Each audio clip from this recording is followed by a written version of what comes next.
د امر بالمعروف نهي عن المنکر او شکایتونو اوریدلو وزارت خبرتیا. د امر بالمعروف نهي عن المنکر او شکایتونو اوریدلو وزارت چې موخه یې د الله جل جلاله د رضا حاصلول، د اسلامي ټولنیز ژوند د اصولو ترویج، پیاوړتیا او د خلکو د دیني هیلو پوره کول دي. څرګندوي چې هیڅ فرد او بنسټ ته دا اجازه نشته چې ټولنیزې رسنۍ د خپلو ناسمو او غیر اخلاقي موخو لپاره وکاروي.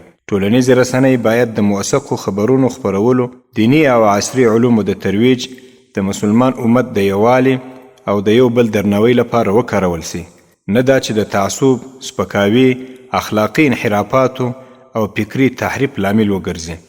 دغه وزارت د خپلو قانوني صلاحیتونو او امکاناتو په رڼا کې هغه ټولې شبکې، پاڼې او ادرسونه څاري او تعقیبوي چې د امت د عقیدې، فکر او ټولنیز روان د تخریب هڅې کوي. موږ له ټولو مؤمنو ځوانانو، د ټولنې له غړو او په ځانګړي ډول له مسافرو وروڼو څخه جدي غوښتنه کوو چې رسنۍ د اسلام د دفاع، د امت وحدت د ټینګښت او د اخلاقي ارزښتونو د پالنې په موخه وکاروي، ترڅو د دنیا او آخرت په بریا سرفراز امت وپیژندل سو. یو ځل بیا ټولو ته یادونه کوو چې د ټولنیزو رسنیو هر ډول غیر مشروع او غیر اخلاقي استعمال د قانوني تعقیب وړ دی او په دې برخه کې ولس له وزارت سره بشپړه همکاري کوي.